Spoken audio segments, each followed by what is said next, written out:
got on the train with $200. He couldn't see any harm in a friendly game of cards. What if the other men were strangers? And take Joe Collins. He's got a nice wife at home. But he met this girl at the bar, and she looked after the first couple of drinks.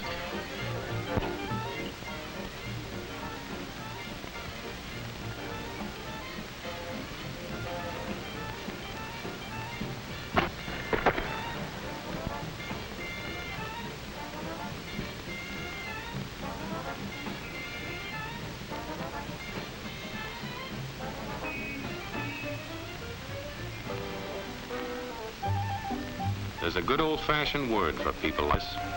We call them suckers. And there are other people. People who stay up nights figuring out how to take away what they've got. There are all kinds of games. Mike here, for instance. He's got everything in me. He's young, he's healthy, got a job. And he's got plenty of food. Big factories to make things a man can use. Big cities to do the business of a big company. And people, lots of people. Enough to work the farm and build the factories, dig the mines, run the business. All kinds of people. People from different countries with different religions, different colored skins. Free people. They can live together and work together and build America together because they're free. Free to vote, to say what they please, go to their own churches, to pick their own jobs. Yeah, Mike's got something, all right. He's got America. But there are guys who stay up nights figuring out how to take that away from him. I happen to know the facts. Now, friends, I'm just an average American. But I'm an American. And some of the things I see in this country of ours make my blood boil. I see people with foreign money. I see Negroes holding jobs that belong to me and you. Now, I ask you, if we allow this thing to go on, what's going to become of us real Americans? I've heard this kind of talk before, but I never expected to hear it in America. This fellow seems to know what he's talking about. What are we real Americans going to do about it? You'll find it right here in this little pamphlet. The truth about Negroes and foreigners. The truth about the Catholic Church. Do you believe in that kind of talk? I don't know, makes pretty good sense to me. And I tell you, friends, we'll never be able to call this country our own until it's a country without. Without what? Yeah, without what? Without Negroes. Without alien foreigners. Without Catholics. Without Freemasons. You know these things. What's wrong with the Masons? I'm a Mason. Hey, that fellow's talking about me. And that makes a difference, doesn't it? These are your enemies. These are the people who are trying to take over our country. Now you know them. You know what they stand for. And it's up to you and me to fight them. Fight them and destroy them before they destroy us. Thank you.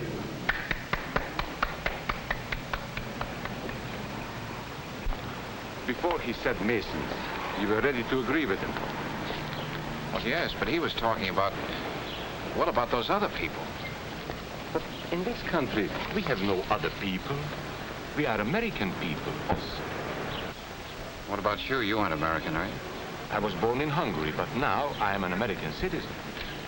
And I have seen what this kind of talk can do. I saw it in Berlin. What were you doing there? I was a professor at the university. I heard the same words we have heard today. But I was a fool then. I thought Nazis were crazy people, stupid fanatics. But unfortunately, it was not so. You see, they knew that they were not strong enough to conquer a unified country. So they split Germany into small groups. They used prejudice as a practical weapon to cripple the nation. Of course, that was not easy to do. They had to work hard to do it. You see, we human beings are not born with prejudices. Always they are made for us, made by someone who wants something. remember that when you hear this kind of talk. Somebody's going to get something out of it, and it isn't going to be you. This is not classroom theory. I saw it happen. I saw it first in Berlin in 1932. 5 young men that I knew were standing in the crowd listening to the Nazi speaker. Eric was a Catholic. Anton, a student of mine, was a Jew. Heinrich owned a small hardware store. Karl was a farmer. And Hans was an unemployed metal worker.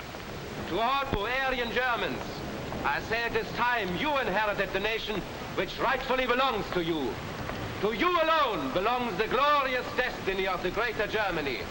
The Nazi Party will provide land for the farmer, work for the worker, and profits for the small businessman. Who is getting these things now? The Jew. The Jew who has stolen our nation and our birthright. Who makes all the money and takes all our jobs? The Jew! He must be shunned. He must be ostracized. He must be eliminated. And the Catholics. We don't want our great nation run by a foreign church. We Germans will know what to do with these people when the time comes. They and their faith must be destroyed. Then there are the Freemasons. In Germany, we have no place for secret societies.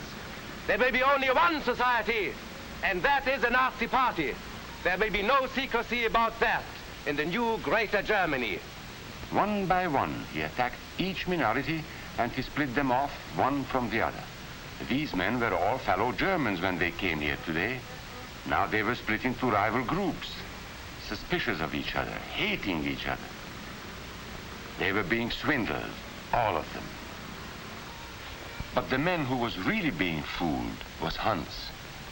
He was pure German, according to Nazi standards. To him they promised everything, and he fell for it.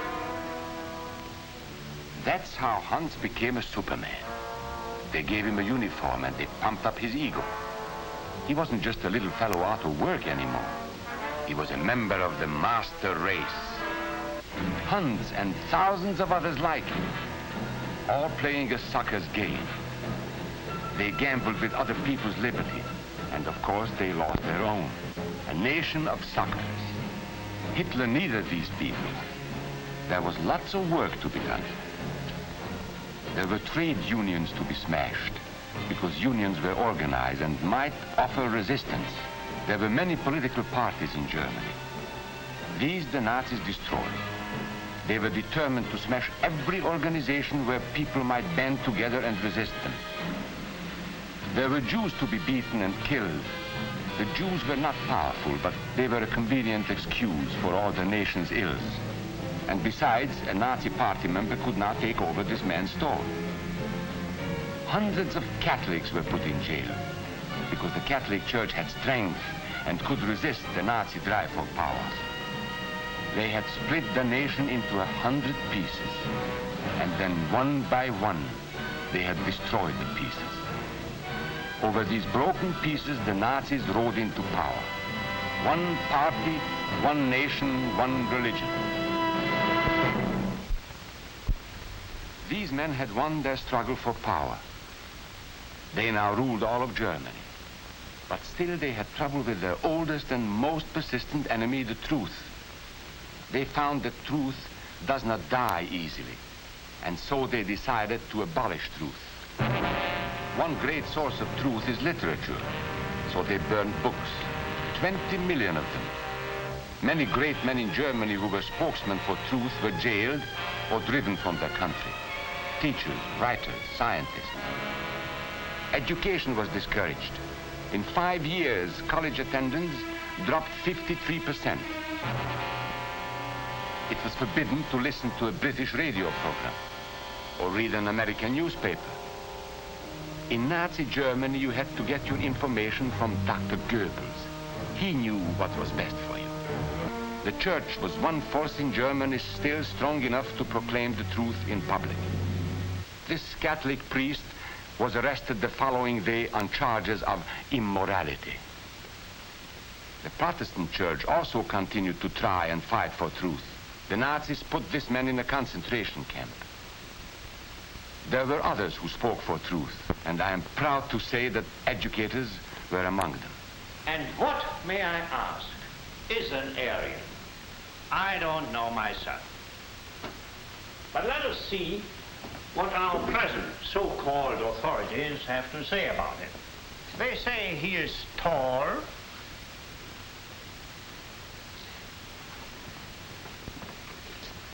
slender,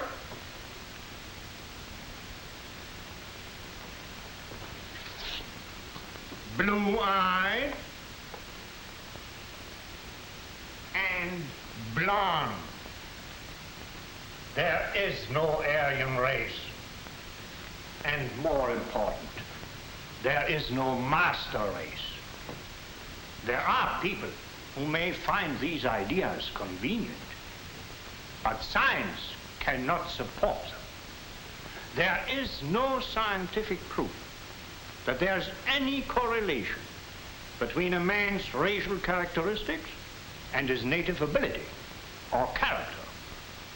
In all racial groups, we find the same range of potentialities. We find idiots and geniuses. We find criminals and philanthropists. We must judge each man as an individual and not by the color of his skin or his eyes or by the length of his nose.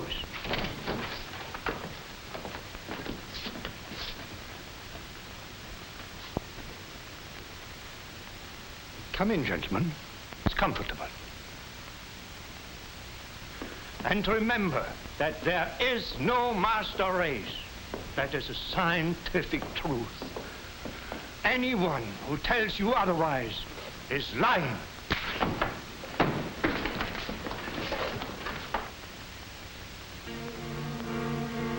And so for all practical purposes, truth had been abolished in Germany.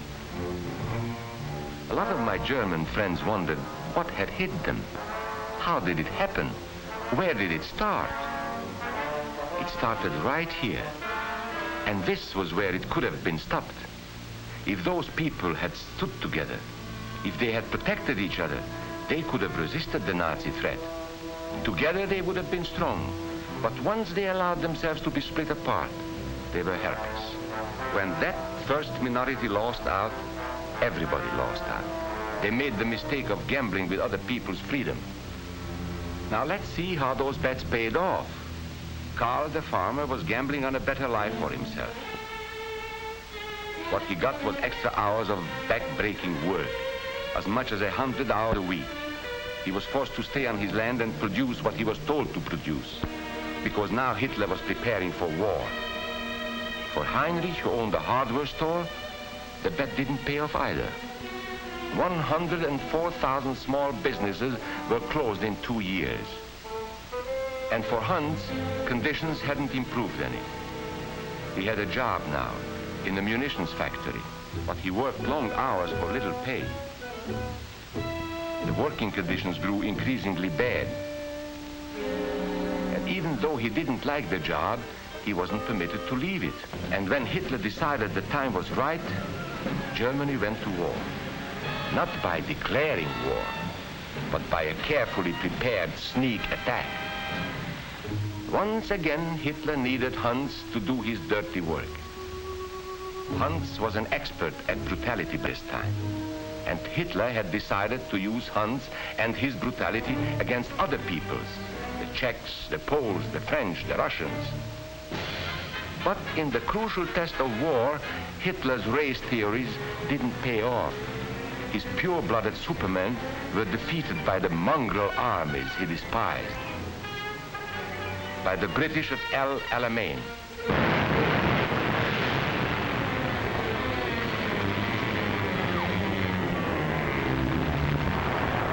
by the Russians at Stalingrad,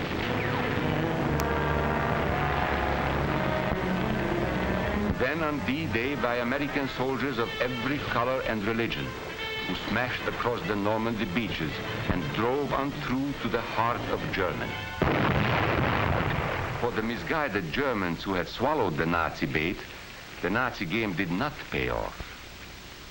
The continent of Europe was strewn with millions of German bodies, pure Aryan bodies. Karl, the farmer, was left in the snow outside of Moscow. Heinrich stayed in Italy at Salerno. And Hans, who was going to rule the world, got only a little patch of Normandy that he could call his own. We must never let that happen to us or to our country. We must never let ourselves be divided by race or color or religion, because in this country we all belong to minority groups. I was born in Hungary. You are a Mason. These are minorities. And then you belong to other minority groups too. You are a farmer. You have blue. You go to the Methodist Church. Your right to belong to these minorities is a precious thing. You have a right to be what you are and say what you think, because here we have personal freedom. We have liberty. And these are not just fancy words. This is a practical and priceless way of living. But we must work at it. We must guard everyone's liberty, or we can lose our own. If we allow any minority to lose its freedom by persecution or by prejudice, we are threatening our own freedom. And this is not simply an idea. This is good, hard common sense. You see, here in America is not a question whether we tolerate minorities. America is minorities. And that means you and me.